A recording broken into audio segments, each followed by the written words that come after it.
Hi there, I'm Michelle the painter from Berkshire Paint and Sip, and this is Paint and Sip at Home.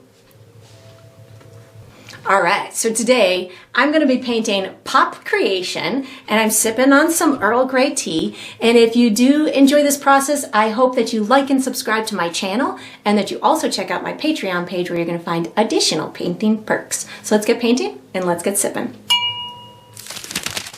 Alright, so for my materials today, I'm going to be using a stretched and primed 16 by 20 inch canvas. If you're painting along with me, you can certainly switch up the size, but that's what I'll be using. I'm going to be using acrylic paint today. My colors are titanium white, fire red, Mars black, chrome yellow, phthalo green, and cobalt blue. And of course you can switch up those colors if you'd like to, but that's what I'll be using. For my tools today, I have some fun ones here today. I have my standard number 2 pencil that I'll be using. I am also using a round sponge on a stick. So this is, I would say this is about a 1/2 inch wide. You can get them readily available, or you can kind of make one your own, or you can, draw tiny little circles all over the canvas free-handed if you'd like to. Then I'm going to be using 2 brushes. I have a number 10 round synthetic brush, and I have a number 4 round synthetic brush, and I will refer to these as small and large as we go through the painting process. And of course you can switch those up as well if you'd like to. If you're painting along with me, you'll probably want to have a cup of water for washing your brushes, as well as a paper towel for drying your brushes. And down below this video, I will be providing you with a couple of additional resources that can help you through your painting process. One of them is a link where you can purchase the same exact paint kit that I'm using. Even the fun little sponge stick will be in that kit for you. So that's down there for you. There's also a link where you can download a free image of the final painting. So you can print that and use it as visual reference as you go through the painting process. And there's also written step-by-step instructions down there for you as well. And that's all we're going to need today. Alright, so what we're going to be doing for the first step is we're going to be doing an outline of our hands. So I'm going to be using my pencil to do this. And we are not going for photorealism here. This is just a very fun representational image of the famous hands of creation in this fun pop art style. So don't feel the need to make yours look exactly as mine. If your muscles and knuckles and stuff are in different places, or your hands come out a little bit different in shape, it's all right. As long as they're kind of pointing at each other, it'll give the representation that we're looking for.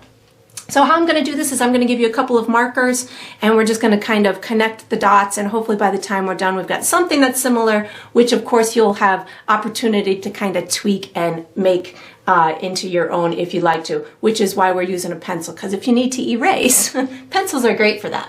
So what I'm going to do is I'm going to start over on the left hand side. I'm going to give you a couple of markers, and we'll just kind of work our way to the full hands. So on the left hand side, if you come down about halfway down your canvas, and then you come down about another inch, that's going to be where my first marker is going to go. So this is going to be my first marker. And then I'm going to go almost halfway between here and the bottom of my canvas. Right about here is going to be where I put my second marker. And then what I'm going to do is I'm going to put 2 more markers, which are going to represent, I get to model for this one too. This is going to be my hand. It's going to represent the where the wrist bends. So if you come over maybe about 2.5 to 3 inches, and then up about 1 inch, that's going to be the top part of the wrist. And then the underneath part where it's going to meet the hand, if you come down, I would say maybe about 1 inch from here and maybe 1 inch over that way, this is about that second mark. So I'm going to connect these 2 markers to these 2 markers. I'll do the bottom ones first. This is going to represent the forearm. So I'm going to come down in a little bit of a slope like that, and then just bring it and curve it in through here.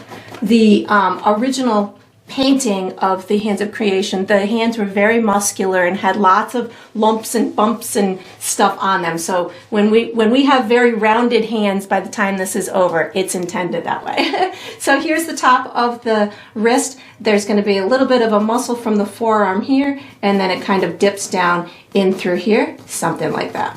So that's going to be our first 2. Or the first 2 lines. The next thing I'm going to do is I'm going to guide you into the 5 fingertips for this hand. I'm not going to be able to put my hand in the right position. So what we're going to do, you're going to come over from this marker and you're going to come all the way over to about here. So this is almost a third of the way over your canvas. If this is about the halfway mark, you're almost halfway between here and here, a little bit shy. So, but it's about the same height as here. So I'm going right about here is going to be my next marker. Then I go over about an inch and up just a little bit for finger number 2. Then I'm going to come at the same height as this one, go over about another inch from this one. That's finger number 3. Go over about 3/4 of an inch, finger number 4. And then I'm going to go up diagonal. Not much, so if you go over maybe about 1/2 of an inch and up maybe about an inch, inch and a half, that's finger number 5. So now we've got to connect these 5 fingers to the edge of the wrist. So what I'm first going to do is this one right here is the little pinky that we see behind the thumb. I can't put my hand in the correct position, but it's a little pinky right behind, oh, there we go, right behind the thumb, somewhere in through here. So what I'm going to do, this is the tip of it. I'm just going to bring a little bit up like that, and then a little bit up like this. So it's not very big at all, just a little tiny pinky in through there. This is the tip of the thumb. So something like this is the tip of the thumb right in through here. So we're going to make a little bit of a curved line coming from your pinky, meeting the tip of your thumb in through here, and I'm going to bring it up just a little bit as if this pinky kind of extended and landed in through there. What I'm going to do to this bottom part is I'm going to make it connect into here. So this is going to be this part of the hand and the thumb in through here. So from here, I'm going to do a dip down, and then it's going to meet into the thumb like that. So I'm going to dip it down a little bit. I'm going to bring it back up, and then curve it back into that thumb, something like that. The thumb itself in through here is going to come back like this, and then it's going to just come up a little bit in through here. Not much higher than where this is, so something like this. The rest of the fingers in through here, I can finish my little pinky just by doing an imaginary line up into here, and then just bringing, you're almost doing like a little triangle of sorts in through here. I'm going to put the front part of my pinky on in through here, bringing it up just about a little bit in through there, and then I'm going to connect this finger number 3 to right here. So this is going to be the inside of this finger right here. So you have these couple of bumps represented. So I'm going to go 1 bump, 2 bumps, and then 3 bump for the tip of my finger. And then I have a little bit of a fingertip in through here that's going to meet my next finger. This is going to be my next finger in through here. So I'm just going to bring this down in through here. So right now I'm just kind of giving you the exterior of it. So that way we're going to be painting in a solid color. So this is just the fingertip of the next one. And I'm going to bring this up to about the same height as the top of my triangle. So somewhere in through here is where the tip of this finger is going to go, and it's a little bit to the left, and we've got a little bit of a knuckle of sorts. So we've got 1 finger, 2 finger, 3 finger, 4 fingers. So this is going to be like this little knuckle right here. Like this and like this. And of course you can do any little tweaking that you need to afterwards. And then this is going to be the 5th finger. So I'm going to just bring this up in through here like this and like this, and then I need to connect this finger to this mark over here. So if you were to do just like a continual curve, that kind of gets you started, but we want to represent the knuckle at the top and this little finger in through here.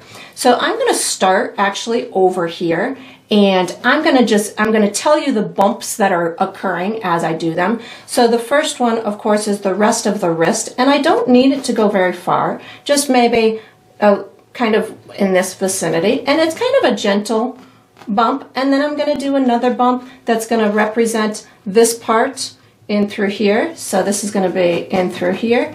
Then I'm going to do another bump which represents my knuckle on the other side of my forefinger, which is going to be, I would say, right about over in through here. So that's going to be a kind of a gradual kind of bump. So something like that. And then I have the rest of this finger that's in front of that knuckle in through there. I've never modeled my hands so much before. This is fun. I'm like, okay, well, how do I describe this? Well, you got to see a hand, I guess, in order to understand the parts that we're doing. And then this is going to be, this knuckle and this knuckle are going to be represented on the outside. So we've got this in through here. Maybe I'll give myself the little fingertip. I've got a little knuckle in through there. And then I've got this other knuckle in through here. Something like that. And of course you can fiddle with it as much as you want. I think that was a little wide, but somewhere in through that. So when we color it in, we will then put some lines and it will eventually look representational of that hand. We only got one more hand to go. So over on the right hand side, we're going to do a similar process. On the right hand side, I am going to be, if this is, well, this is about my halfway mark. So I'm about halfway up on the right hand side. So that's going to be my first mark. And then I'm about halfway between that mark and the bottom of my canvas. This is my second mark. So this is going to be a tougher side to model because my hand's not that long. So this is going to be the underside of the wrist. So I'm going to make a mark about 2.5 to 3 inches over to the left and up just a little bit from this one, and then I'll connect these two with a real gradual kind of just gentle curve in through here. So then what we're going to do is I'm going to give you the 5 finger points. So we'll and then we'll connect the top one to the bottom, just similar. We have a little bit less movement on this hand than we did on the other hand. So this one maybe a little bit simpler. So my 5 fingertips. The first one, I think I'll work my way from the left to the right. That might be easiest. The first one I have is very near this one. It's to the right, maybe about 1/4 inch, and up maybe about 1/2 inch. So that's going to be the pointer finger, somewhere in through there. The next one is here. So it is right about the same height as these ones, over maybe about 2.5 inches from here. So I'm going to go right here for my second finger, which will be the thumb. Then I'm going to come straight down about halfway between here and the bottom of my canvas, and then over about 1 inch, somewhere in here. And I go over about 1/2 inch and up just a smudge, and then I go over about another inch and up just a little bit more. So these 3 are almost in a diagonal, little bit different spaced apart from one another. So I think I'm going to connect this one to here first. This is representational of the pinky. So I'm going to have myself a little bit of a curve in through here, something like that. And then this is like the underside of the pinky, a little line going in through there. And then this is going to be the inside part of the hand. So this is going to come down in through here, and then a little bit of a curve right before it gets to the corner or the inside portion of the pinky. And then I need to bring it up on the other side. So I'm going to come from here, maybe about 1/2 inch to 3/4 inch. I'm going to do 1 little bump and then 2 little bump and make this just kind of meet the point of that finger. Then I have to get to this finger in through here. So I'm going to come from here and I'm going to do 1, 2, 3 bumps. So I've got 1, 2, and then I have 3 bumps for the inside part of that finger. This is going to meet the finger that's next to it, so I'm going to just bring this a little bit farther in through there, and then this finger in through here. This is just the tippy finger of the, I think it's the middle finger. So I'm going to just bring this up a little bit, almost in a straight kind of line. I need to round that edge just a little bit. And then this is kind of a floating line in through here. So I think I'm gonna stop right here. I'm gonna work my way now from the top and come back around, because sometimes when I know that this is gonna be like my thumb area. Well, actually, I think I can do this. Let's go from this dot. We're gonna make a little curved line in through here, come down a little bit, and just come in maybe about 1/2 inch. Yeah, that's gonna work for me. And now we can connect that corner to here. So this is just going to be the front part of this finger, something like that. Yeah, that's going to work. I was afraid I wasn't going to be able to connect those dots in a casual way for you, but I figured it out. And then what I'm going to do is this is going to be the thumb. So I'm going to come up just a little bit more from here, and then I'm going to come back in a diagonal line. I'm going to go a little bit past where I have this meeting section in through here. So I'm going to come somewhere about in through here is going to be where I'm going to have that thumb kind of landing. So something like that. And then this is going to meet the point. So this is going to be the pointer finger. So I'm going to just kind of curve this tip in through here, and I'm going to have 1, 2, 3 bumps going into here, maybe a little fourth one. So I'll start a little fourth one in through there. So that's 1. I'm going to have 1 going to there, 1 about here, and then maybe 1 about here. So this is the underside. Oh yeah, there is a fourth one right in through here. So that's the underside of the pointer. Now I need to meet this point to here. So this is, if you were to draw a diagonal line just from this point to the other, you could just lightly sketch a diagonal line meeting those two. And now you can just make casual bumps along the way. So the casual bumps are going to be the knuckles, and then it kind of dips down, and then it's showing like the side of the hand. So I'm going to go, here's my fingertip. So there's my fingertip, and then I have a little bit of a knuckle in through here, and nothing drastic. You don't need to make it like these big, huge mountain humps. Just a little bit will work. And then I've got this next one up in through here, and then it kind of dips down and kind of meets that diagonal line right about, I would say, right about in here will work. And then it kind of comes back up, and now it starts elevating a little bit past that that diagonal line. So something like this. This is going to be 1 in through here, and then this is the wrist, and then we've got a little bit on the arm in through here. And of course you can certainly modify yours a little bit if you'd like to. I think I want this to be just a little bit lower in through here. I don't want it to be too muscular. There we go. Something like that. And of course you can keep modifying yours as much as you want to.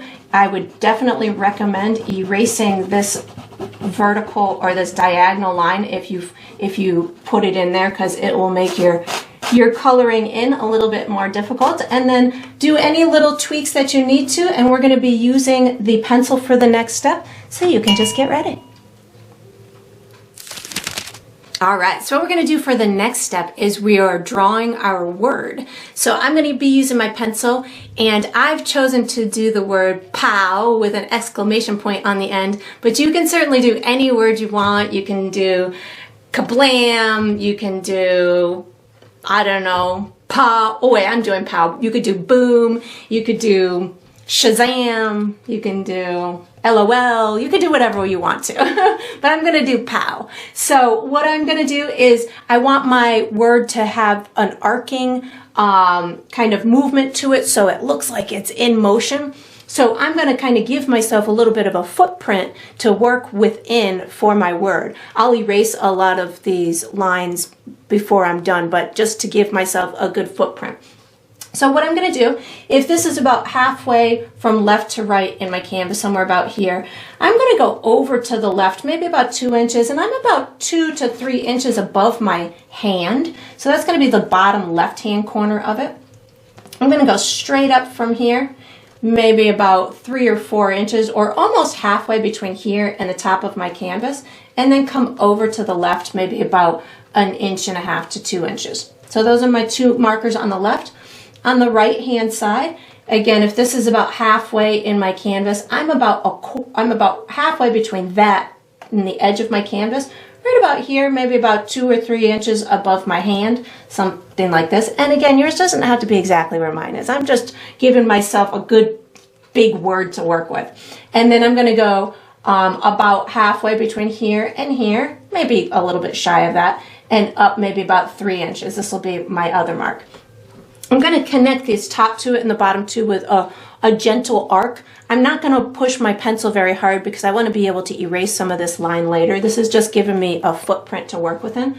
So I'm going to just kind of lightly sketch myself a little bit of a line like this, and then I'll do the same thing on the bottom. So something like this. So that gives me a good place to work within. I have 4 characters that I'm working with, POW exclamation point. So you could really, if you've got an equal number of letters, you can kind of work your way, and you could even kind of mark it, you know, for in between. Now I've got my 4 spaces for my letters, if you want them to be kind of even, or you can just freeform and have fun. I'm going to have mine kind of these big block letters. So I've got my P is going to go in through here. So I'm just going to bring this down a little bit like this. And again, I'm just kind of free-forming mine. I'm giving mine a little bit of a curve to them and some, you know, motion to them so they really look nice and fun, but you can certainly make yours whatever way that you want them to be. So this is going to be my P, and of course you can utilize any kind of fun lettering that you want to do. I've got my O, I think it's going to be a little bit, actually, I think I'm going to bring my P out a little bit further, take up a little bit more of this footprint in through here. Just see, this is what erasers are for. And of course you can certainly make yours whatever size you want. I want my O to be a little bit behind my P, so that's where I want to bring that a little bit further. And then I'm going to bring this all the way down, something like this. And again, yours doesn't have to be exactly as mine. I'm having some of my letters sitting a little bit behind the other ones, but you can have yours all independent from one another. I'm going to have my W is going to be touching my O a little bit like this, and I'm going to have it coming up. I'm going to have these little square bottoms to my W, something like this. And again, I'm just having fun with this. You can have yours whatever way you want. I want the W to have a lot of excitement, so I'm going to put a little bit of a curve in through there. I need to have these coming down, something like this. And you can see that since I'm working with the line up above, it's giving me a natural way to just kind of work these letters in as much as I want to, and have as much movement in them as I want them to. So this is going to be my exclamation point. I think I want this one to come out like this. And then that is all we're going to be doing for the outline for our word. So you can tweak yours as much as you want to. And then we're going to be using our pencil for the next step. So once you've got your word done, just get your pencil ready and get ready for the next step. All right, so what we're going to do for the next step is we're finishing our outline. So this is going to be the kind of call out like bubble thing around the word. It's going to be we're going to section off where we're going to put the blocks of colors as well. So I'm going to start with just giving myself I'm going to say an explosive call out behind my word POW. So I want it to look like it's coming from these hands touching each other. So that's where I'm going to kind of start. And I'm going to give it this like pointy area down in through here as if it's coming from there. So I'm going to start in through here, and then I'm just going to kind of make this wrap around. And then I'm really just going to go around the entire word POW and make these sharp points coming out everywhere. So I'm going to start maybe in through here and then just bring one down in through here. You can cross over some of your words if you want to, and that'll give it the illusion that the word POW is actually coming out of this, I think it's called a call out. I could be wrong on that, but you can certainly make yours whatever way you want to. I'm just kind of giving myself a whole bunch of pointy areas. We're gonna do a second kind of exterior point to this, and I'll show you how to do that in a second. But I'm just kind of giving myself some good movement here and giving a lot of powerful power coming out of my word here. This one I want to meet over here. And I'm going to want it to look a little bit three-dimensional. So I'm going to add almost like a second layer of it behind it. So I'm going to just kind of take this and kind of follow the look of what I had, only bringing it out a little bit farther in some areas. You don't have to do the whole thing, and it doesn't have to be exactly a full outline of it. Like over here, I'm just going to start in through here and bring this one like that. I'm going to bring as if this one is coming up over here, or an illusion of it is coming up over here, or an extra piece of it is coming up over here. So you can, again, just have some fun. I'm going to pretend like there's a section over here that's coming out, and then maybe there's another section coming out over here that kind of meets in through here. So again, have fun with this. This is like, you know, the front one only again behind it or something. It doesn't have to be exactly on top of it. I'm going to make this one kind of cross behind this one over here. The trick to what I'm doing right now is I'm trying to give this pop art creation a three-dimensional type look to it. So now that I've got that on there, I'm gonna do my explosive powder puff smoke things. I don't know what they're called, but I'm gonna put them coming out like they're shooting out of this big pow thing. So I'm gonna, maybe I'll put a big one in through here. They almost, to me, look like kind of pieces of popcorn or something, but again, you can have yours whatever way that you want. I'm going to put one down in this direction. I'm just making them almost like puffy clouds, like they're little puffs of smoke or some kind of, I don't know, fun, fluffy thing coming out.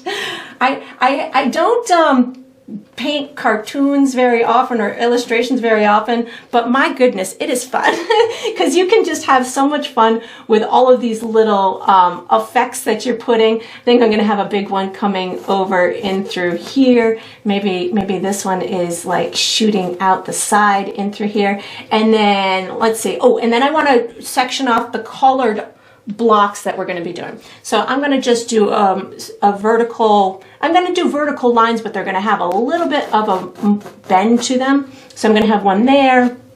I'm going to have one in through here. I'm going to have one coming down from here. This is going to travel past my hand and go kind of in a diagonal over in through there. I'm going to have one. So this one, I'm going to do one coming down here, but I have this little colored section in the hand that I want to be part of this blue section. So I'm going to just make sure when I do this, I've kept the blue or this little triangle to the left of this mark that I'm going to make here. So I'm going to do something like this, and then it's going to come out. So I would travel past here, and then I've got this one kind of coming out into the corner. They don't have to be straight. This one's got a little bit of a curve to it.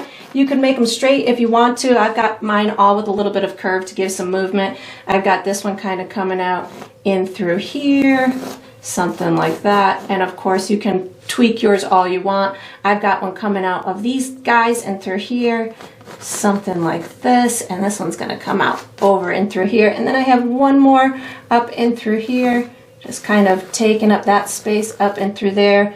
I think that's it. 1, 2, 3, 4, 5, 6, 7. I think I got them all. So we're going to switch to our large brush for the next step. So once you've got your entire outline done, make any modifications that you want, and then we're going to be using our large brush for the next step. So you can just get ready. All right, so what we're going to do for the next step is we're painting in our yellow sections. So I'm going to use my large brush, and I'm using yellow paint. I'm not doing anything else to it other than coloring in my yellow sections. So I've got this section, yellow. You may find, like you're going to see with mine, when I hit that pencil, my pencil will bleed into my paint, and I'm okay with that. But if you're not okay with that, what I recommend doing is staying away from your pencil, because we are going to be doing a black outline around everything that is going to be taking up or covering your pencil. So if you need to leave a little gap between your pencil and the section that's next to it, that's totally fine. If you don't like the way that the pencil bleeds in, or of course you could use a pencil that doesn't bleed into it, but then you'll lose that outline, I guess, behind it. But if yours does bleed into it, I'm just letting mine happen because I know that I'm going to have that little bit of outline, and we've got all kinds of dots and stuff that are going to be on top of here. I've got a yellow section down in through here. So I am not doing any special brush stroke because I know that we are just using a solid color. So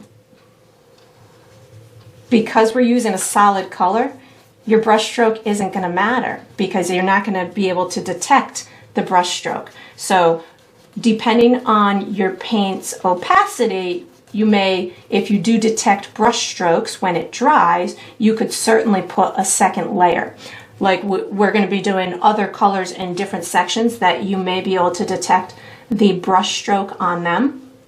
And I might opt to do 2 coats in order to get myself a nice consistent layer of paint that is not, that you can't detect the brush strokes in, because when I was looking at a lot of these different pop art style painting illustrations, they are very clean colors. There's no gradients. Well, in this style anyways, there's a couple of different pop art styles of painting, but this one is representational of an artist by the name of Lichtenstein, who kind of, I don't know if he created this style or not, but it's very block type of colors, which is great because you don't really have to think too hard about the color choices or what you're going to be doing or any, realistic type of gradients or anything like that. We just paint it in, kind of like a coloring book, which is really nice and therapeutic and fun. But you can see I've chosen to do my word in yellow, and I'm not beating myself up about how clean the edges are, again, because I know that we're going to be having that outline around it, which is going to allow us to, it provides us with a little bit of margin for error. So if you go outside your lines a little bit like I just did, don't worry, you'll be able to hide it with that awesome outline that we're going to be doing later. And then as I'm finishing up going on in through here, if you had pencil areas that as you're coloring in the base coat here, that you found, ooh, I don't want to go as far as that pencil mark, like you wanted to, you're finding that you're reshaping that letter or you're reshaping that section, just after you're done with painting that particular section, if you have reshaped it, just make sure that you go back and kind of erase any pencil marks that might be on the outside of your painted area. It'll just make your life a lot easier as you go through the rest of it if you have pencil marks that are too far outside, because I know that the section that's next to my word POW is going to be white, and if I have a lot of pencil marks that are really far away from where my outline is going to go, then I'll want to erase them, just so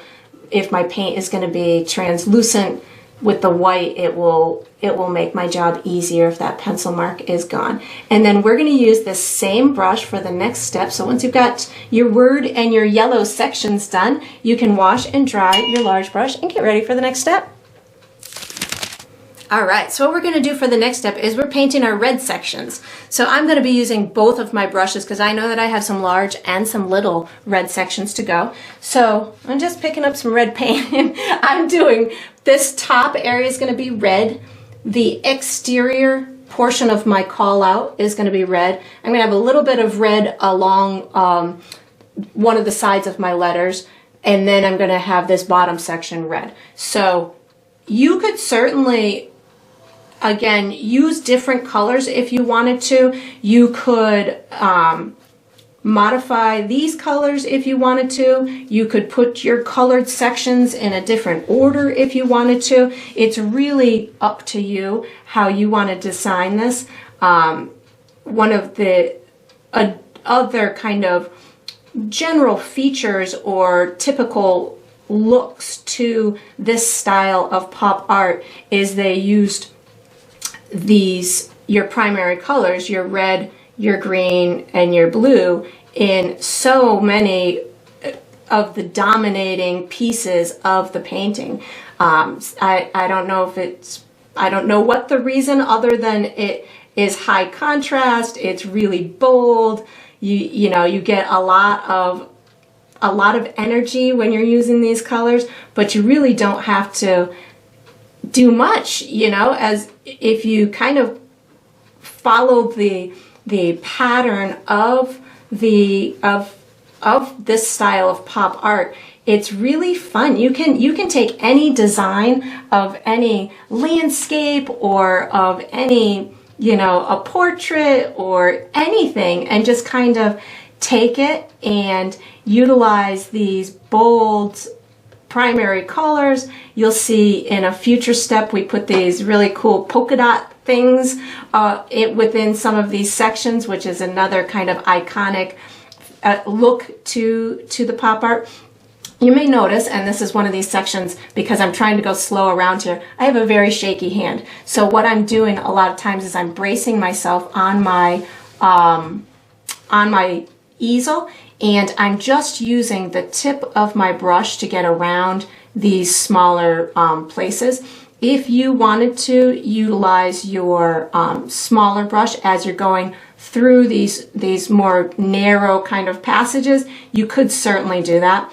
I'm going to be utilizing my small brush when I get to the outline of sorts or the shadow part of my words, but right now as I'm going through these bigger sections, and you can see I'm not using any special brush stroke, but as I'm going through these bigger sections, I do, when I'm going around those smaller objects, I personally have to kind of brace myself because of my shaky hand. So you'll notice if the tip of my brush is shaking, that's why. But it is it's a fun kind of challenge to figure out how to work with that type of ailment. But when you got your system, you got your system. And I tend to use a lot of paint on my brush, so I can just utilize the tip of that brush, but I really just need to brace myself, and that will give me the control that I want on the tip of my brush. And then I most likely will be doing a second layer on my red paint because I know that my red paint is a bit see-through, but you may find that yours is not as translucent as mine is, and that you can just get away with using one coat and that works for you. But for me, I may, just so I can have a nice solid coat with it, I might find that I want to do that second layer on it after it dries. But I'll make that judgment after it dries, and if I want to, I can certainly go ahead and do that. I know that this section in through here is going to be done with red also, but I want to do that separate just so I can talk to you about it. I do know that they're gonna touch one another temporarily until we put an outline around it, but until we get there, I will just do them in separate pieces, which will also help me visually as I'm painting, not kind of lose sight of the fact that there are two sections in through there. And then I just have this little section. So this style of painting, to me, it's very therapeutic because I'm not really, thinking too hard right now. I just need to color this one section in with my red paint, and then I'll just go on to the next section that's with my red paint, and I just kind of keep going. So it's a fun therapeutic process. Once you've got your design down, the design is probably, in my opinion, the trickiest part about it, because you got to figure out what sections you want to do with what colors, and then how you're going to kind of lay it out and make it all make sense so the colors work together, and it reads as energetic and tells whatever message you're looking for it to tell. And then once I've got this section, this is the toughest section because I'm going around the hands. Once I've got this, I'm going to move up to the top big section, which is going to be right in through here. And then I'm just doing this section in with red, and then I'll show you the little call out sections, and then I'll do the section around the word. What I'm going to do with the word is I'm going to make it look three-dimensional, so I'm going to add its second dimension on the side with red. So that's going to give it a lot of pop. But again, if you don't get your lines perfect at this point, don't worry, because you've got that extra outline that you're going to do. So I want this exterior area of the POW to be red, so I am just going to go ahead and make sure that I've got that painted in. And again, my red is really on the more transparent side, so I'm sure that I will, now that I'm watching that bottom section dry, I'm sure that I'm going to be doing a second coat on mine. But if you feel that yours is working well, you don't have to do a second coat. And I just want to make sure that everything looks like I intended it to. So if I have an area that I wanted to look like it was coming from the other side, just making sure I line up those red areas so they translate as traveling from one section to the next. And then I'm just going to get this colored in. I've got this section down in through here. So I know that that's going to be, and thankfully I know my red's translucent, so I can see my pencil underneath, which provides me that visual look to continue to see the call out section versus the section down here as separate pieces for my painting. And if you needed yours to you couldn't see your pencil, you could certainly, like I said earlier, leave that little line. And I just got some paint somewhere where I didn't want to, some red paint. I must have had it on my hand. So I'm going to quickly try and get that off, because I know that's going to be a pain in my butt to try and get off later. So I'm going to just, with a little bit of water, scrub that off. I must have very dirty hands right now, as I always do. But that's okay.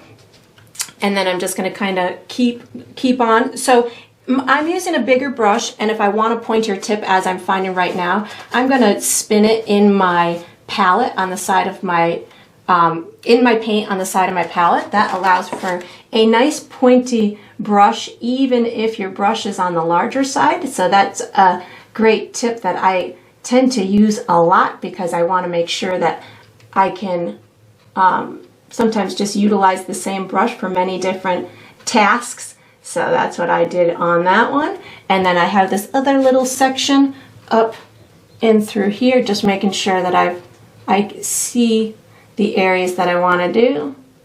So this one's going to be up in through here, and it travels right up to here. This almost is reminding me of like a circus tent, these outside little pieces in through here. So bringing that all the way up.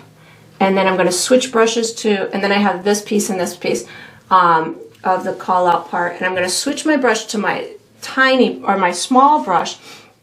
And what I'm going to do with that is I'm going to do the exterior, or the three-dimensional piece to my word. So I'm doing it in this order because I know that I've got the outline to go, and I just want to make sure that I have everything in place and ready to rock when I'm going to do the outline. So I just put my large brush away. I'm taking out my small brush. I want the three-dimensional piece to be on the left-hand side. So I'm really just going to do, and I'm going to try and avoid putting my hand in wet red paint as I do this. Oh, maybe I should go from the right to the left. No, because then my hand will be going through it. I'm going to go left, right? So I'm going to do a little line on the left-hand side of each one of these pieces of letters. So I'm just doing a little, see if I can keep my hand out of the way here and do this at the same time. On the left-hand side, just bringing that down in through there. I'm going to put a little sliver in through here. So I'm going to start somewhere about there. and just do a little sliver in through there. I'm going to do the same thing on my O. So when I start like at the top or transition into the bottom, I'm going to try and start it kind of slender, like it's making its way out of the O, and then it gets a little bit wider. So a little bit on the slender side at the top, and then a little bit wider as it comes down that side. And when it comes down to this part down here, I just want to make it kind of as wide as I have it up at the top. So I can push my brush a little bit harder and then bring it down towards the bottom. And I have a good amount of paint on my brush right now, so that way I can control if I push a little bit harder, I can have a little bit wider of a line. If I am just using the tip, I can have a little bit skinnier of a line. So I'm going to do this on the inside of this piece and through here. And then I'm going to go ahead, do the outside edge of my W. And I'm only going maybe about, I don't know, an eighth of an inch or so. It's not very wide at all. If you were working on a bigger canvas or wanted your letters to look more chunky or more three-dimensional, you could certainly make your lines wider, totally up to you.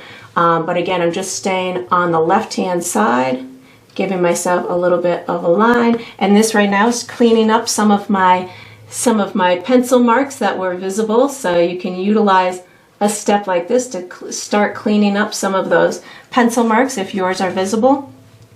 But you want to make sure that you get every single left-hand side of your word. And you know, even if you've got those rounded letters, you go on the left-hand side of the right-hand side. I don't know if that makes sense, but it makes sense in my head. And then I'm going to go ahead and do the left-hand side of my exclamation point. And then when you've got this done, we are going to be utilizing our large brush for the next step. So you can put this small brush away, take out your large brush, and get ready for the next step. All right, so what we're going to do for the next step is we're painting our green sections. So I'm using my large brush. I'm going to be using phthalo green and white, and I have pre-mixed myself a light kind of minty, tealy kind of green. How I got to that was my phthalo green and white, but I am reserving some of my phthalo green for later because I know that I'm going to want that for my polka dots. So you want to keep some of that in its dark form. So all I really did was I took some of the phthalo green and I added a little bit of white paint to it. The phthalo green is very powerful, so you don't need much to it. Let me just turn this so you can see it a little bit better. And I just made it into a lighter version. So once you've got your desired shade, but no, it will get a little darker as it dries too. So you want to go a little bit lighter than visually than you want it on your canvas. So once you've got your desired shade, there's nothing fancy to do now other than to paint in your green sections. So I've got this section and this section over here is being painted in with my green color. And this color, because I have mixed it with white paint, I'm going to get pretty good coverage on this first go around. But again, you might find once it dries that you want a second coat. If you can see your brush marks or it didn't give you as good a coverage as you hoped it would, you can certainly do a second coat. But I'm just going right up to the edge of whatever section is next to it. And if I bump into it a little bit, that's okay. We'll be able to correct it with that forgiving outline that we're going to be doing later. And I'm just using the little corner of my brush or the little tip of my brush just to get in these little crevices. And again, you could certainly utilize a smaller brush for these little tiny areas if you wanted to. I like to use the same brush for a whole lot of different stuff. And I'm going to go over into this section and just make sure I have this section painted in. And then once you get done with this step, we are going to be using the same brush for the next step. Just want to make sure I get this whole area done. And you can see I obviously go a little bit slower as I'm going around the edges next to whatever color it is next. This is definitely one of those paintings where we get to see who can and who cannot paint with inside the lines. So this, you know, for us with shaky hands, it takes us a little bit more effort to stay within the lines, but thankfully we have that forgiving outline that we're going to be putting on later. So once you've got this done, again, you'll want to wash and dry this large brush and get ready for the next step. All right, so what we're going to do for the next step is we're painting our blue sections. So I'm going to be using my large brush. I'm going to be using cobalt blue and white. And similar to how I did the green, I pre-mixed myself a little bit of a lighter version of my cobalt blue. So I just took, and I need to save some of my cobalt blue for my polka dots later too. So I just took a little bit of, or I took a lot of bit of my cobalt blue. I saved a little bit for later. And I added just a touch of white. The white really turns this light really fast, so you don't need much at all. And I don't want it to go too light, so even that made it a little bit too light for me. So I'll just mix this in here. So again, just a little bit of white will turn it enough so it is definitely lighter than the regular cobalt blue and will give you some good contrast throughout the painting itself. And I'm doing this section back here and that one up in the top right with this blue. And again, you might find that when you do it that you're going to want more than one layer. So if you put your layer on and you're like, it still looks a little streaky, or maybe you didn't pre-mix your paint to a solid color, maybe it's got a little bit of variations in it, then I would just let it dry for a minute and then just do a second coat on top of it, and that'll give you a nice solid coat for the background of where we're going to put our pop polka dots in a little bit. So I'm just kind of going along here. And another thing, if you wanted to paint the edges or the sides of your canvas, to me that makes the painting look nice and professional and fully done. But some people like to frame their canvases, some people like to just paint around the edges, so I like to paint around my edges. So while I am going through my painting, sometimes you'll see my brush disappear over on the side of my canvas, and that's what I'm doing. So I'm just kind of slowing down in these smaller areas to make sure I maintain the shape of my hand and all of my other sections in through here. And of course, you know, some of these sections take a little while to do just because you're working around a whole bunch of other stuff. Don't forget about this little tiny triangle in through here. You want to make sure that that remains blue to keep that authenticity of being able to see through here. And then of course I'm just going right along the edge of my hand. And again, because I'm going for a solid color, I'm okay with really using any brush stroke because I know that I'm going to keep layering it until I have a nice solid coat. So if you, again, find that you feel that you need to do a specific brush stroke or, you know, need to go left to right the whole time, that's okay. But there's really no need to worry about that if your goal is to go for a solid color, because you should just continue to layer it until it's a solid color, and once that happens you won't see your brush strokes anymore. And then I'm going to go ahead and do this section up in through here. So I'm using a pretty good amount of paint, but again I want it to be a nice solid coat, so I'm trying to keep it consistently the same thickness on each coat, and that helps to give me a real uniform look throughout the throughout that section. If you have some paint a lot thicker or a lot thinner in one area than the other, you might find it a little bit more difficult to get that solid look because the paint will, you know, might look darker in some areas as it's thicker and lighter in other areas as it's thinner. But again, the more layers you put on it, eventually you'll get it all solid anyways. But consistent layers will make your process a little bit faster if you have nice kind of consistently thick layers. And then we will be using the same brush for the next step. If you have to do another coat on your blue, you can go ahead and do so, and then you can wash and dry this medium or this large brush and get ready for the next step.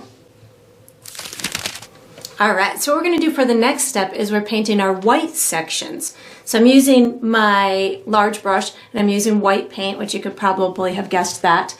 And I know this sounds a little silly for me to be doing this because the canvas is already white. However, one, it's going to help to clean up any little edges if I need to. And two, my canvas is primed. I buy them pre-primed. But I know that the primer that comes on it is not as durable as my acrylic paint. It's not going to age as well. It will get dirty really fast. So I'm going to utilize the white in order to make my canvas more durable and for it to withstand the test of time. So I'm just going to kind of go around every white section with a quick layer of white paint. And again, I know that I'm going to have my my outline, my black outline around it, so I don't need it to be perfect. I'm just kind of going for a quick protective layer of sorts within these white sections, and then that way I know as the artist that the entire canvas has its full coat of paint on it, and it won't it'll be much more protected throughout time. So then I'm going to go ahead and do my inside of my little letters here. Of course, I just bumped into my red a little bit, but that's okay. I can fix that. And then it's hard to know where you've painted. So just kind of, if you go through it systematically in kind of sections, I guess, that'll help you to make sure that you've gone into everywhere that you needed to go with the white paint. But it is really hard to see what you've done and what you haven't done. So just knowing that you've got wet paint on your brush and that you're kind of hitting or going in a systematic fashion throughout around each letter or around each section, that'll tell you. And I suppose, I'm sure if you take your canvas and tilt it to the light in the correct direction, you can tell whether or not you've missed any spots. But I'm sure if you missed a tiny little spot, life's going to go on. It'll be all right. And I'm just going to go ahead and finish up these little sections I need to do over here. I'm going to do this left section and then go and hit the top of my word and just making sure I get it all in through here. And if you wanted to or needed to, you could certainly make any of these sections grow a little bit. If you wanted your call out to be a little bit bigger, or you can certainly rework those areas now if you wanted them to be. But again, you have that outline that we're going to be putting on later too that will help to make those edges nice. And just going to go ahead and do all around these edges here. I've got a good amount of paint on my brush that's gliding me right through these areas. I got this little section here, and then I'll go all the way in this midsection. Reload, and then we're going to be using this same brush for the next step. So once you've got all of your white sections with a good layer of white paint on them for protective purposes, or maybe you're working on a raw canvas or something, or maybe you made some boo-boos along the way. This will help to clean it up. But once you've got this all done, you can wash and dry this large brush and get ready for the next step. All right, so what we're going to do for the next step is we're painting in the base coat for our hands. So I'm going to use my large brush. The colors I'm using are white, red, yellow, and my light green. So if you remember back in first grade when we were learning color mixing, red and green makes brown. So I'm going to be utilizing that theory to mix a very light skin tone because I don't have brown on my palette. So how I'm going to do this is where I'm headed. I've already kind of pre-mixed myself a little bit in through here so you can see where I'm headed.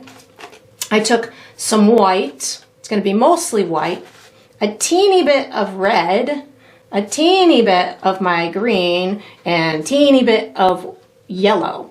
And this is all, and of course you can make it as light or as dark as you want. That's a little bit too light. So I'm going to add a touch more red and a touch more yellow. You can make it as light or as dark. You can make it representational of your skin or your neighbor's skin or, you know, Michelangelo's skin. You can make it whatever color that you would like. But once you've got it in the desired shade, what we're going to be doing, just going to scoop some of this up here. What we're going to be doing is we are just painting in the hands. So again, I'm not doing anything other than a solid coat. I am looking to get all the way up to the edges and trying to keep the profile of the hands that we had originally put on there. You might find that you want to do 2 layers or 1 layer is going to do it for you. And again, usually when you have a lot of white in your paint mixture, as we do for this particular color, you'll get a pretty solid coat for that on that first layer. And again, if you want to utilize a smaller brush, feel free to do so. I'm just kind of bringing it right up to the edges, making sure that I've got the whole hand painted. And your hand may grow a little bit throughout this process, as mine do sometimes, but that's all right. Nobody's going to be checking your measurements to make sure your thumb is of the right width. I'm sure mine are not perfect. Just something representational. We're just going for a fun,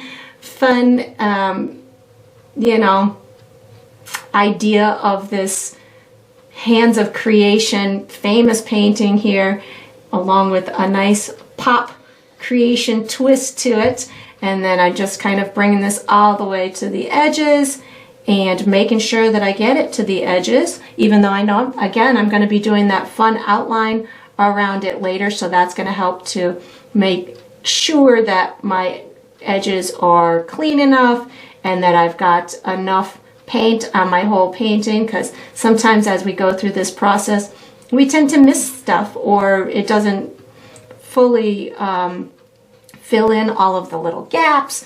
So knowing that we've got another step where we get to utilize that will certainly help. And I'm just making sure I get all the way to the tips of my fingers. That finger just grew a little bit. That's all right for me.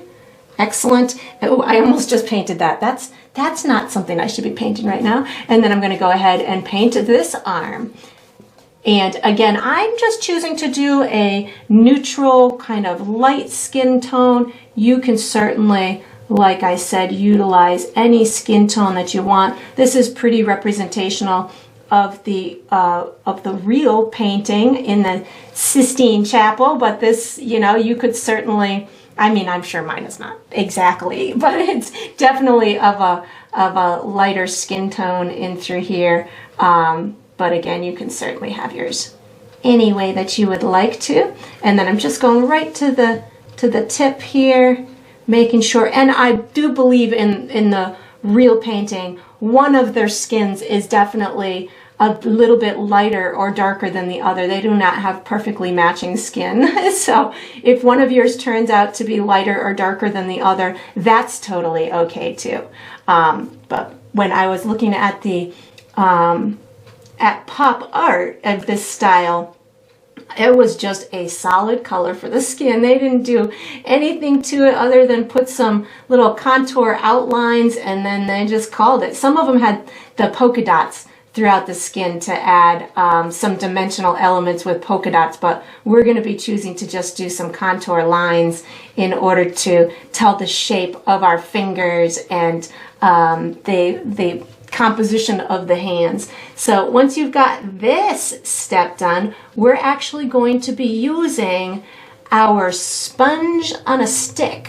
So when you get this done, you can put this brush away wherever you'd like to. And again, if you feel that you want to do a second coat on the skin, feel free to do so. Just let it dry for a minute and you can come back in and just do a second coat just to make sure that you have a nice solid layer on there.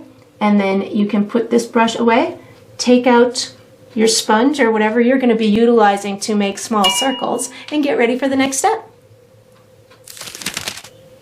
All right, so what we're going to do for the next step is we're making some polka dots. So I'm going to be using this little sponge tool, but you can really make one at home. You can take just a sponge from your kitchen or wherever you have a sponge, and cut it into a little circle. You could use a paintbrush or a pencil and stick it in one end with a little bit of glue, and you can just home make your own little sponge applicator. So I'm going to use that for applying my paint, but I'm going to use my small brush for pre-mixing my paint, because really what I want to do in my red, yellow, green, and blue sections is I want a darker version of that color to do these dots. So I've pre-mixed my colors, and I'm going to tell you how I got there. So I have a dark red. All I did was I took my regular red and added a teeny bit of black paint to it, and that's going to get it into almost like a maroon kind of color, a dark red type of color. So that's where I was headed with that one. My green, all I did was I took my phthalo green and added a tiny bit of black paint to it, and that got me into my dark green. I don't need it much darker than the original phthalo green, but because it is already darker than what I have on my canvas. My blue, that's my cobalt blue right there. I added a touch of black to it to get it in this vicinity. So you just take that blue, add a tiny bit of black to it, and it's going to get almost like a navy blue.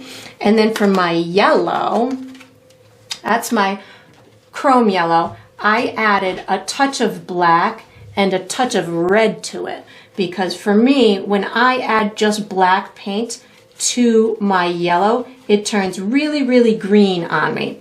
And green and red makes brown, like we learned a few minutes ago.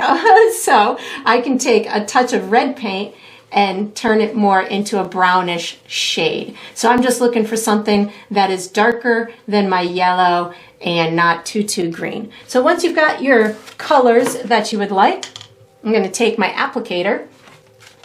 And I don't need too much paint on my brush, so I think I'm going to let's go for an easy one with a little section here. So I don't need too much paint on my applicator, so what I'm going to do is I'm actually going to kind of push it and spin it in my paint on my palette to make sure that I have the paint all on the tip of the applicator, but I don't need a ton of it. And then when I do these, I'm going to kind of try and do them systematic. And when I push my applicator to the canvas, I spin it a little bit. So you'll see my hand kind of push and spin. And then I'm going to keep them maybe about 1/8 of an inch to 1/4 of an inch away. And when I get to the edge, I'll show you what to do with that in a minute. But right now, I'm just going to take my applicator, and I'm doing them kind of in a diagonal pattern, as opposed to them being horizontal. I have them just kind of going in a diagonal like this. I do know that I have a little bit of margin for error near the edge for when I do that outline later, the black outline. So I'm excited about that because it's going to help me to hide some of these imperfections, but I'm trying to keep this pretty systematic. But if yours doesn't turn out as systematic as mine, it's okay. So once you get to the edges, if you want to, you can take a little piece of paper and you can just kind of almost like mask off the area that you don't want it to be in. And you can just put the little mark of your circle in through there. And then you can just kind of go through the rest and get them wherever you want. And if you go into another area, don't worry about it. You can fix that later. And then I just have this other little section over here. I don't have much on this one, so I'm going to just kind of occupy as much space with that first one as I can and try and kind of formulate them. If I can get this over on the edge without having to use my little masking thing, that's great. That works for me. Maybe a little hint of one in through there, and maybe a little hint of one in through here. Sometimes you can just use the corner of the applicator as well, or you could use a brush too. Don't forget you have a paintbrush at your disposal, but I know I'm going to have that little outline. So then I'm going to wash and dry my applicator, and then I'm going to just go right on to the next one. So I think my next one I'm going to do is my yellow one. So I'm just going to repeat that process where I put the paint on my applicator, and you don't even have to go in the same row as these ones, but if you find that you want to, feel free to do so.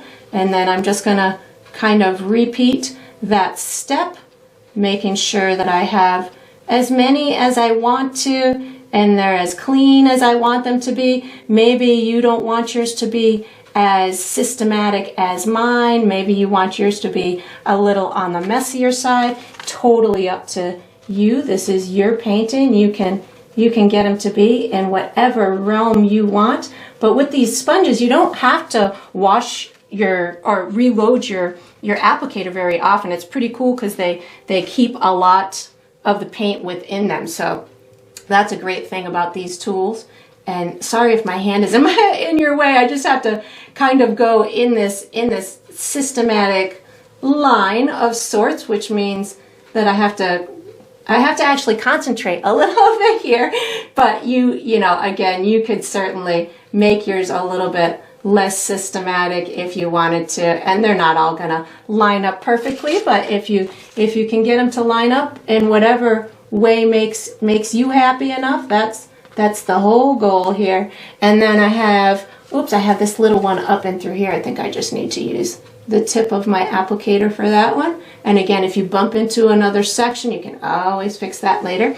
And then I have this little section down here of the yellow. And let's see, what's going to make this process easy? I think I'm going to do one right down this way here. And again, they don't all have to be exactly in the same row or in the same way as the last section. They could certainly be of a different diagonal way. They could be, you know, going horizontal. It's totally up to you. This is your pop art design. Don't feel the need to make it exactly like mine. My applicator is having a little bit of a mind of its own right now, which is fun because we just kind of go with the flow here, and I'm just going to kind of try and stay in a systematic way, but again, doesn't have to be. This is just fun. Maybe you want your dots smaller. I did see that some of these designs had different size dots going from large to small, and what that would do is that would give it another element of perspective, that they utilize the different sizes of the dots to show that they were closer or farther away. So that's pretty cool. And then I have this little section over here that I'm afraid to get stuff on. I think I'm just going to kind of put them where I can.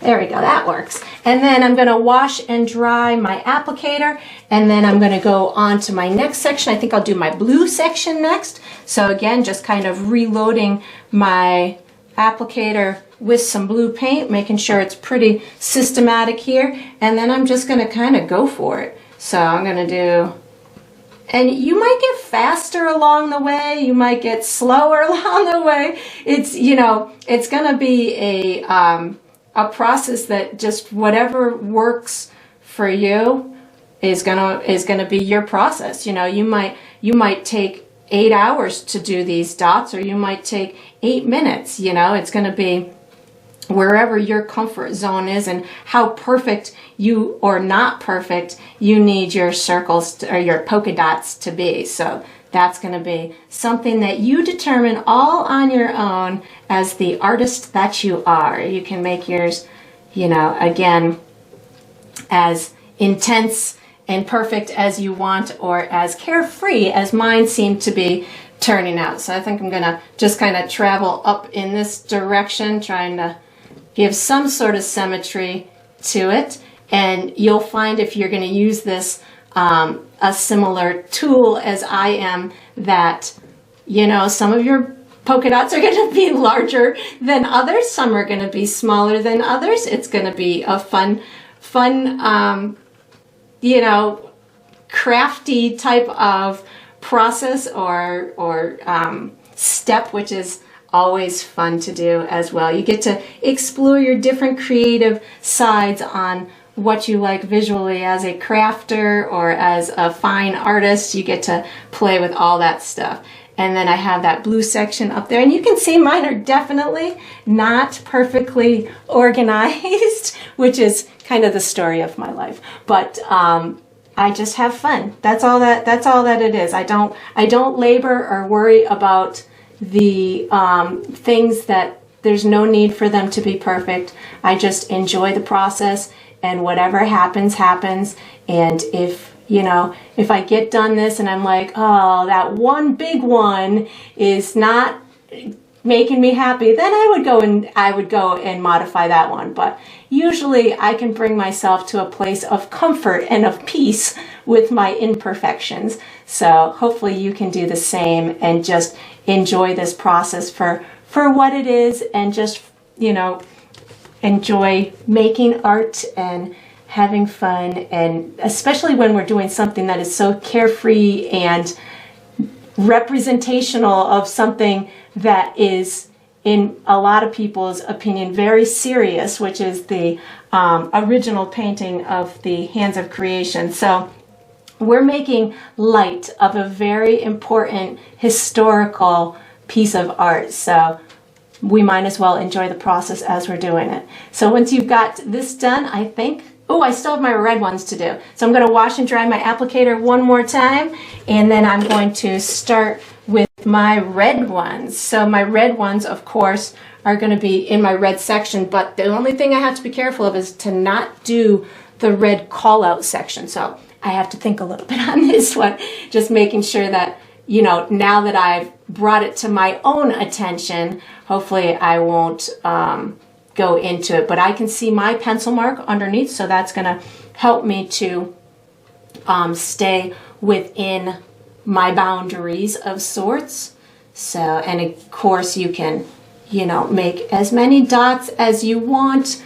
And then I have my section down here. So I think I'm going to try and go for a big section first, or something that I can almost work off of. So if you have a larger area, just make that initial diagonal kind of line, and then you can just kind of work from that, just kind of work in that same diagonal direction. And I'm putting mine kind of in between, but of course, some of mine are they're just mushing, and they're just getting a little bit closer than I wanted them to, but that's all right. I think I'm going to go up in this direction now. We'll go diagonally this way. You can see I'm just, I'm embracing the imperfections here, because there's no reason to worry if they don't come out perfect. Oh, here we go. I'll make a diagonal here. There we go. It's at a little bit different of an angle. I'm enjoying this. I'm giving my red dots a lot of movement is what I'm doing. They don't have to be perfect, is what I always tell you guys. So that's exactly what I am making sure that I adapt into my own painting. Does not need to be perfect. We're just enjoying the process. I'm gonna go ahead and come up here with this one. Maybe we'll put one here. Right now I'm just gonna kind of put them wherever I can find a good spot that they might look good. And even if they're not in a perfect pattern, I'm all right with that. And then I think I'm gonna go ahead and let's do this one here and here. I'm getting a rhythm now. Now that I'm almost done, I finally got a nice symmetrical, of course now that I said that, I'm gonna have a big one that flops around. A nice symmetrical kind of pattern here. And you could take out a pencil or a ruler and just kind of really put these in a symmetrical order, but again, I'm going with the flow, and I'm going to have fun while I do it. I'm not going to labor over that. So I've just got to be mindful of that call out spot so I don't get this in there. Maybe I'll put a little bit, as I just got it in there. A little bit here, a little bit there, using the corner of my brush, and then maybe I think I can fit one right there. Just spin it a little bit to get those edges. There we go. One here, and then I'm just going to kind of go up like this. And I have this call out right here that I don't want to get the paint in, so I'm just making my polka dots. And then when you get this done, we are going to switch to our small brush. So once you've got enough polka dots and they're making you happy, I want to just keep adding them, I guess, in this red section. You can put your foam applicators away, take out your small brush, and get ready for the next step. All right, so what we're going to do for the next step is we are outlining our word. I'm going to use my small brush and I'm going to use watered down black paint. So what I do is I'm just going to take a couple of drops of water and thin out my black paint, almost so it's like an ink consistency. This way, when I go to do these outlines, I'm going to have a nice fluid paint where I can get these really nice narrow lines. And again, if you're going about this and you need a smaller brush or you want thinner lines, feel free to use a smaller brush. I'm using this size because it's got a little bit of length on the bristles, which means it will hold some moisture in it and it'll give me a longer, more fluid line. So I'm just going to start from the left and work my way to the right. I'm going to be outlining the entire letter and the red section itself. And again, because of my shaky hand, I'm going to be resting my hand on the canvas and I'm going to try and keep it out of the way. But as I do this, I'm not pressing hard. So this way I get this really nice narrow line. And I'm all right if one area ends up a little bit wider or thinner than the other. Again, I'm not going for photorealism or anything. This is just meant to be an illustrative type of painting. You could use a marker. They have paint markers that you can utilize for steps like this, which will give you a really nice, consistent, slender type of line.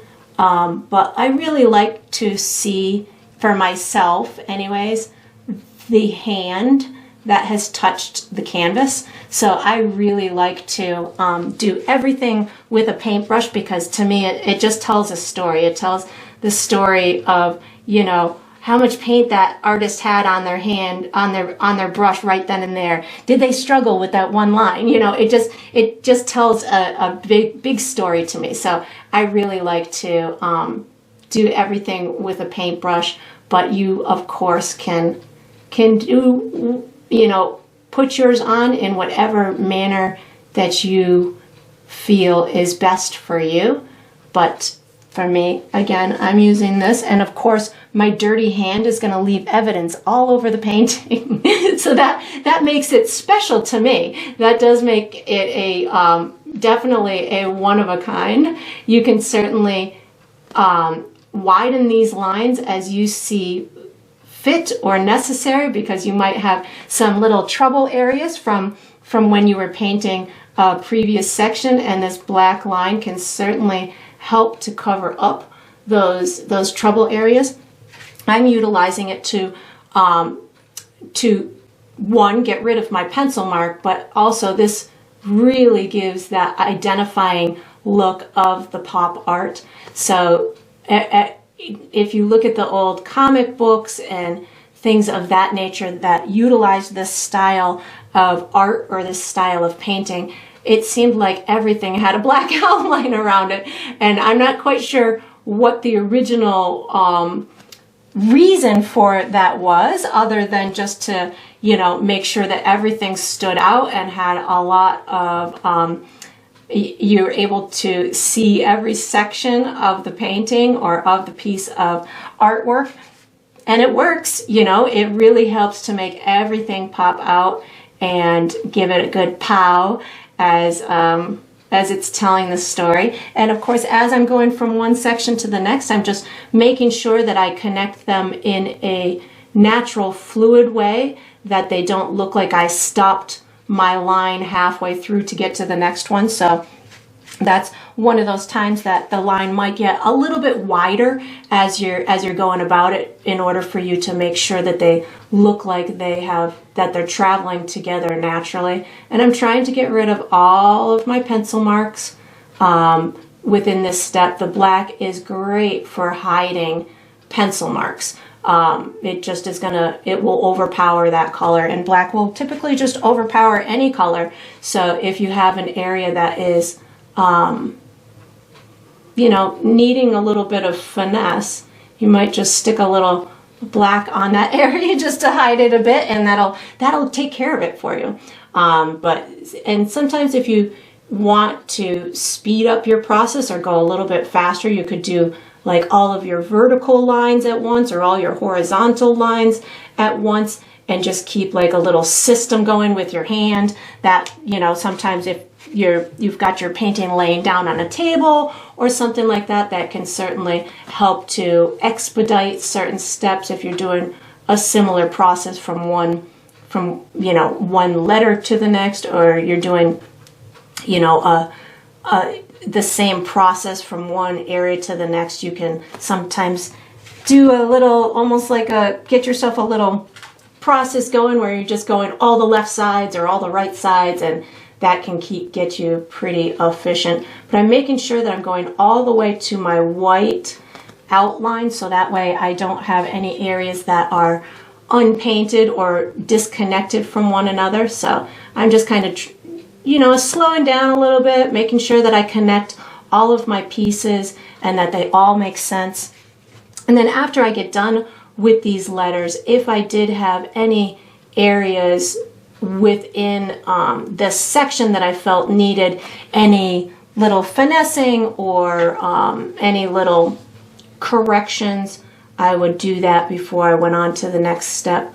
I do see that I have some dirty spots in my yellow, but I might keep those just to add some authenticity and some character to my painting. But you could certainly, if you needed to get rid of any dirty marks or anything else that you felt was unnecessary in your painting, you could certainly go ahead and do that between steps. So once I've got this done, I'm almost done with this little section, and you'll see when I get to that exclamation point, because it's kind of overlapping the bottom of the call out, it gives it that extra little bit of a three-dimensional look, which is pretty neat. So I'm just, again, straddling the colors, the red and the yellow, to get that black line to go right in between them, going all the way to the edge of the exterior to make sure that it meets up with the white paint from the background, making sure that I have all my pencil marks hidden.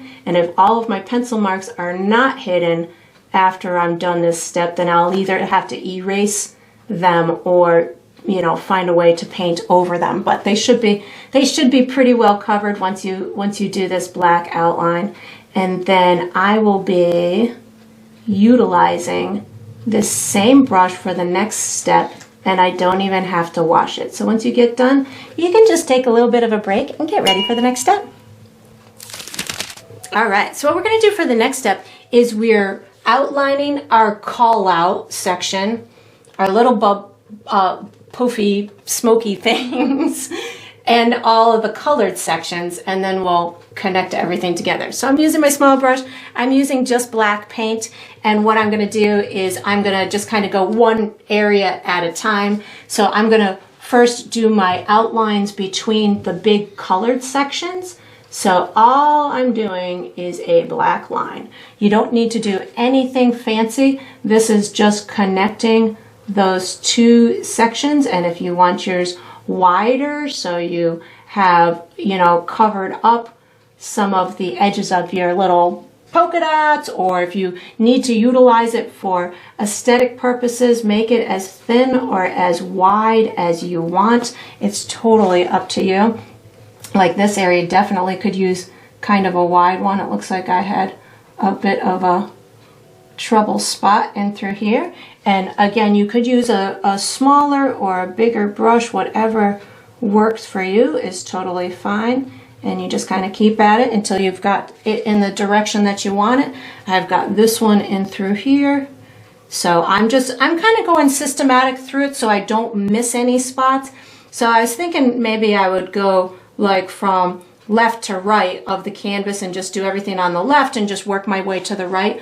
But I fear, or I had a feeling if I did it that way, I'd probably miss something. So I'm going to take it each kind of object or thing at a time. So I'm just doing the separating those big colored sections that we did. So I know that I've got to go around the horn and just make sure that I get all of those sections done. And again, I'm using my thinned out black paint, so that way I can get these nice fluid lines to go quite a ways with one brush stroke. But if you wanted to, again, you could use a marker, or you could use, you could even use a different color, I suppose. I suppose you could throw caution to the wind and do all of your outlines in white if you wanted to be really wild and make it your own pop art thing. I don't need one between these two because my call out is there. So I'm going to go around and do my smoky bubble things. So these ones, I'm going to go around and then just I'm going to pull part of that piece into the area to make it just look like it's got, I don't know, some fluffy, bubbly parts to it. I know that's not the right terminology, but, and then you can take it and you can make like streaks going towards the pow. So that's going to make it look like it's traveling from the pow out to the little poofy part. So you can have fun with that.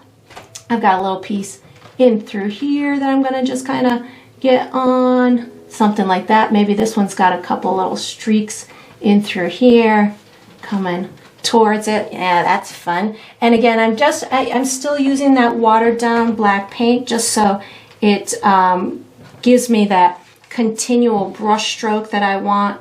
You could certainly use it however you want, but this is where you would make sure that you've got all of your areas colored in. I've got this coming in through here. I think I want a couple of little pieces of those little flyaway things coming like this, and then maybe one up in through here. So I do my puffy things, and then I do those couple little streaks going towards the center of the canvas, which will allow it to give them movement as if they're being shot out from the pow area. And then this one's going to go, maybe since I accidentally made this mark here, we'll just kind of make a couple of little streaks going up in that direction. Then I have this big one up in through here. So again, these are fun because you can really make them into whatever you want them to be. Maybe these are additional little call outs and they have other little words that you can add to your POW story. Maybe you've got one that is, saying haha, or, OMG, or whatever kind of terminology that you want to incorporate into your painting. You could have that happening in these little bubbly things. And then again, I'm just going to kind of do some movement, little streaks in through here, making it look like it's coming from the word POW. And now I'm going to do the outline for the call out. So again, I'm just utilizing the black paint. I'm going to do the probably, I think, the exterior section first, so I don't forget about the exterior red section, because we had that three-dimensional area that we added earlier. So I just want to make sure that I don't forget about that, because to me it's kind of hiding in the background a little bit with some of the areas sitting next to the red sitting next to red. So I want to make sure that my eye does not forget about it. So just making sure that I go all the way down here, and when you're crossing over a section like this, just making sure that where it crosses over, it looks like they belong together. And then if your hand is dirty like mine is and just stuck to your canvas, just make sure you didn't leave too many dirty marks elsewhere. And then again, in trouble spots, you can push your brush a little bit harder, and that'll give you a little bit wider of a line. And then I've got this one in through here.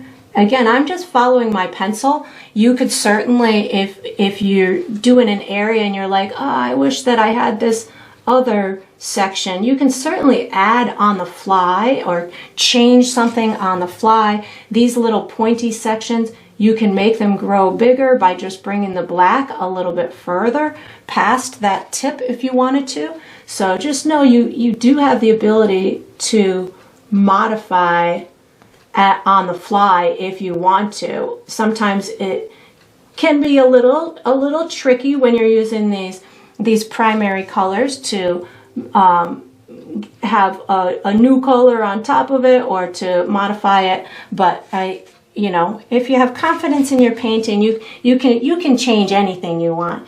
And then I'm going to go ahead and do this little section here. And again, you can see how much my edges are being cleaned up right now. It's like magic. It's like I'm putting some magic paint along the edges to take away the appearance of all of my unevenness that I created earlier. So I can certainly be happy about that as I'm going through this process, because it's really helping me. And then I'm going to go ahead and outline the white section of this big call out.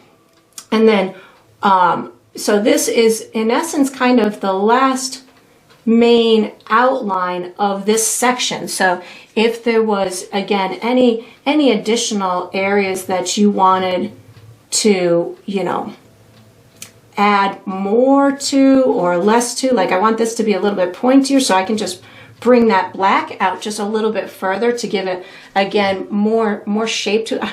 I'm consciously like, oh my God, my hand's gonna go right into that one. So right into the wet that I just created. So I think I've got to go down here. That's my probably biggest, I don't want to say problem, but challenge on a painting like this, especially when I'm teaching it to you guys, is keeping my hand out of the wet paint. It's a very large challenge that I have, just because I paint pretty fast and there's a lot of wet areas on my painting as I'm going through. So I just have to be really cautious, especially since I'm always resting my hand on my canvas for stability. I have to watch out for those wet spots. So again, I think this is dry enough by now, so we're just going to go for it. And if I make a boo-boo, that's okay. We'll find a way to fix it. So I'm just going to go all the way up here, making sure that I get to my tip. I've got this area in through here, and I do apologize for my hand being in the way, but I'm trying to get it as stable and as straight as I can. There we go. Now I'm in safe zone. I know that center's pretty dry, so I can kind of come down in through here. And this is one of those areas in through here that I wanted it to look like it was a continual line, and same thing with up here. So I just am going to give it a concerted effort to make these lines connect in a nice natural way. Even if I don't get great coverage and I have to come back over and do a second line, that's fine. You can, you know, again, continue to make your corrections as you need to. And this one's going to come down in through here. Sometimes the faster you go, the more soft or smooth that line will be. If you think about it and go slow, your brush will tend to wobble a little bit more. But if you can keep your hand in a continual motion, that's going to allow that brush to have a smoother line to it, and the edge of it will be a little bit smoother. So almost done here. We got these bottom couple little lines to go, one there. And then we are going to be utilizing this same brush for the next step. So once you've got all of your call outs and your bubbles all outlined, you can wash and dry your small brush and get ready for the next step. All right, so what we're going to do for the next step is we are outlining our hands. I'm going to use my small brush and I'm going to use black paint. What I have done though is I have pre-drawn with pencil so you can visually see where I'm going. So it's not like I'm just kind of floating my brush around. You see that I've got a thought process to the whole thing. So I think I'm just going to start at the left and work my way towards the right. I'm using my small brush with black paint again. So I'm obviously going to be doing an outline between my skin and my colored section on the entire outside of it. But I also need to add some contours and tell you where the fingers are and stuff. So as I go through this, I'm just going to be talking about each particular section and what I'm doing to it. So in through here, I just outlined that area. The next I'm going to do is my thumb. So we already know where the outside outside edge of the thumb is here. So I'm just going to take it from there and cross over that back pinky in through here. And then I'm going to go ahead and continue to just paint the edge of this line all the way to where my wrist is. And now going up this left-hand side, I can give it the act of the wrist bending by just giving it a couple of curved lines in that direction. I can give you the act of the thumb having a little bit of bend in it in through here by just giving you a couple of curved lines like that. Now I'm going to go ahead and finish the other side of the thumb. So I know that it goes to this little triangle area, but I need it to extend a little bit farther with a little bit of a curve to it. So I'm going to just start somewhere in through here, give myself a little bit of a curve, then I can hook back up with that triangle and cross over here into the edge of the thumb. I'm going to give myself a thumbnail, so something like this will help me accomplish that. And I'm just doing kind of loose lines here, nothing perfect. I can go ahead and outline this little tip of the finger in through here. That's a nice easy one with a little tiny fingernail on there. Then when I come up in through here, I'm going to just give myself these outlines in through here. I need to give myself a couple of the fingers themselves. So what I'm going to do first is I'm going to just finish my outline around these fingers, and then that's going to help us to see where our contour lines need to be, because we'll be working from the little bumps that we've already kind of put in place. So I've got this coming in through here with a little bit of a bump in through there. I've got my little bit of a fingernail in through here. So I'm going to be connecting this section right in through here. This is going to be the bottom part of the forefinger. So what I'm going to do, I'm going to just kind of finish this outline on this side right to there, and then I'm going to give myself a couple more bumps. I've got 1, 2, and this third one is going to meet about halfway between here and here. So that gives me the forefinger, and then I can take from about here, the middle of this bump, and I'm going to give myself the next finger over with a couple of bumps like this. And this just goes to the tip. Then from these two areas, I can do a little curve here, a little curve here, and then in through here, I can bring this up in through here. I need to give myself a couple of little fingernails. So I've got one in through here, one in through there. And again, we're just giving the impression of fingernails. They don't have to be perfect. Then as I come up this side here, I think I'm going to start from over here because it'll be easier for me to travel in that direction. So really, I'm just going to kind of outline the edge of the hand going in through here. And then when I get to right about here where I have it kind of going back up a little bit, that's where I am going to kind of dip into the hand, and I need it to connect over into here. So what I'm going to do is I'm going to go dip it into the hand just a little bit, bring it back up just a little bit, give it a little bit of a knuckle before it enters here, and then give it back another little knuckle at the top. So we just put the top side of that finger on. And again, yours doesn't have to be super perfect. And then we're going to give it this knuckle in through here, give it the edge of the finger, give it a little fingernail in through there, and then I will outline this exterior piece, trying to keep my hand out of the wet paint and in your view at the same time. So something like that, and that's going to do it for that hand.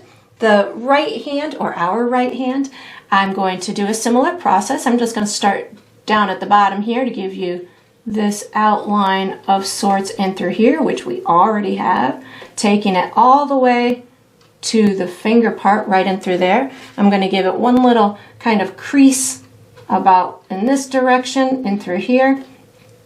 I'm going to outline this finger.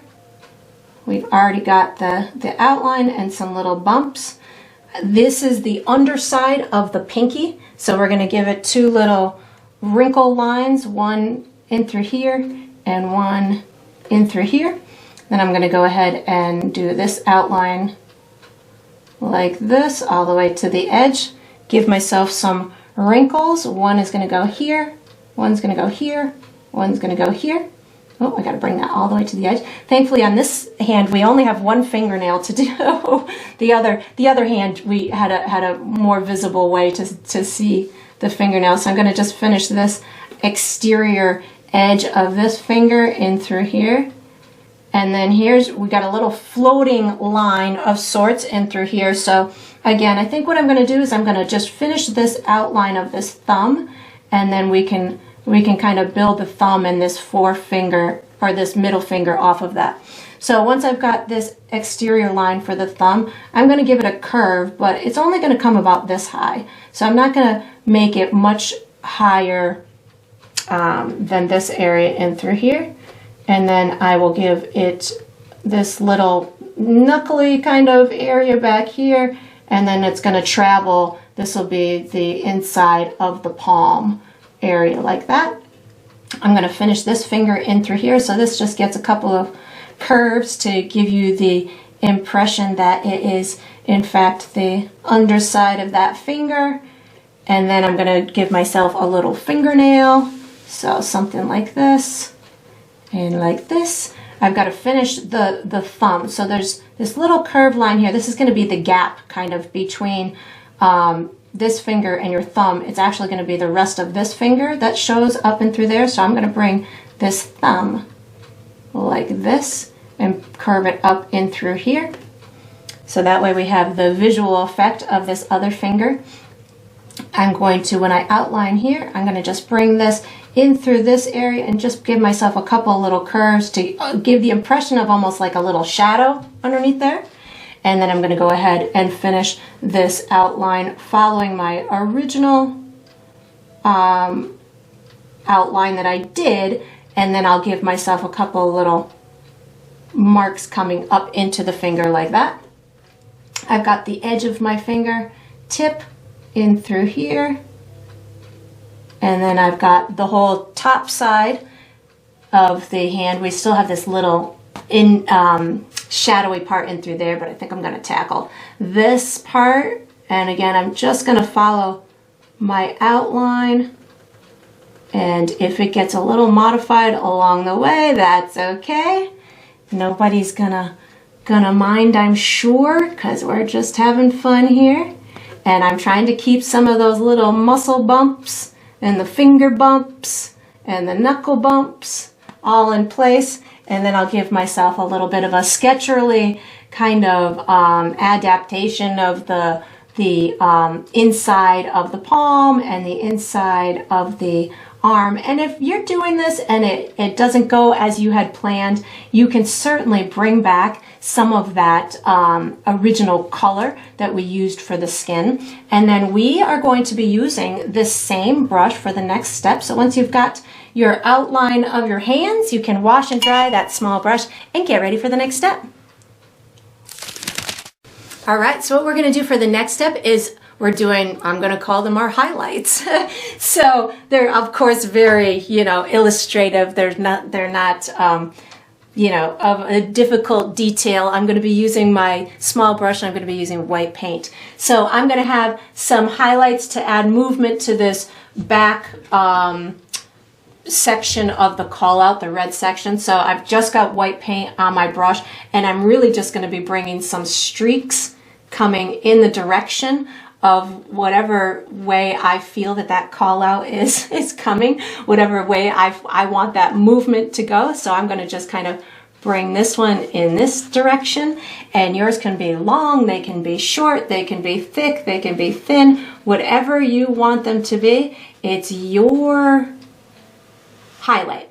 It's your movement. It's your energy that you're adding to these areas. So you can certainly get them to be whatever way you would like. Of course, that went into my black a little bit too much. We're going to just roll with it.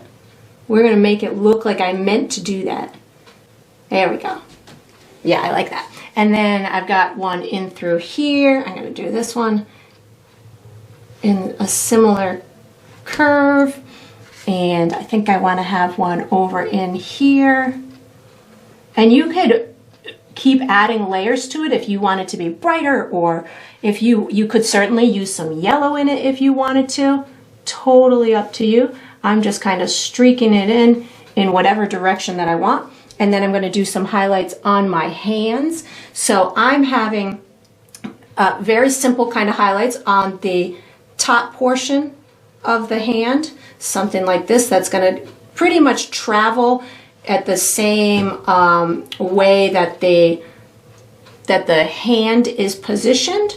So you can have a soft line as it meets the skin color, or it could be a firm line. I'm going to have one on top of this knuckly type of area, which is going to just give the impression of shape or form to the hand. Again, it can be a solid line. If you want to blend it in a little bit, feel free to do so. That'll be something that you can make as your own judgment call on that one.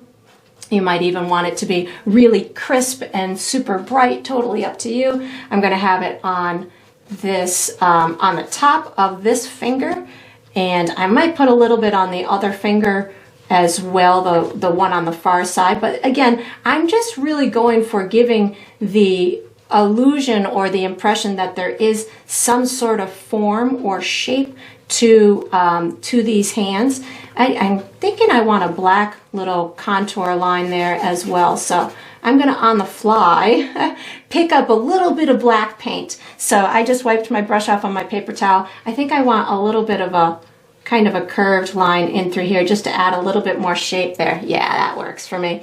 And then I think I just washed and dried my brush to get that black off. I'm going to put a tiny bit of a little white highlight in through here, just again to give you the idea that that's there. Maybe a little bit on this finger in through here. And again, I'm not really doing much. It's not meant to look like a photograph. I'm just adding these great highlights just to speak to the way that the pop art is done, and to give you these kind of graphic type of effects that really can, just without even doing the the proper technique to adding a photorealistic highlight or shadow, just by doing this simplistic kind of graphic that we're doing, it gives the viewer the illusion that this in fact is popping out. It's got dimension to it, it's got shape to it. So this is one of those tricks and tools that can be utilized if you just want to give something some shape and not have to do a whole lot of work, and keep it more on the illustrative side as opposed to fine art. Not every painting has to be fine art and have to be hung in a the finest of museums or galleries. We just have fun sometimes. We enjoy the process, and whatever kind of artwork we want to create at that time, we just let our paintbrush have its own fun and have fun in the process, and create its own artistic style of work. And then once you've got all of your highlights on here, and you can see I kind of did them in the knuckles, I left that one unhighlighted. You can certainly tweak it all you want. We have one final little step to go, and it's going to be with this small brush. So once you've got this done, you can wash and dry small brush and get ready for the next step. All right, so we are on to the final step. This is the final step of every painting, which is to sign it. So I usually sign mine in the bottom left or the bottom right. I think I'm going to sign this one in the bottom left. I'm using my small brush and I'm using black paint. I sign mine, where's this one going to go? I'm going to put it right here. I sign mine with my initials, but you can certainly sign yours with your first name or the date or a symbol or whatever you'd like for your identifying mark to be. That's the way you sign it. And this is going to conclude this painting. I hope you enjoyed the process. I hope you painted yourself a really fun pop art kind of creation, and I look forward to painting and sipping with you again sometime.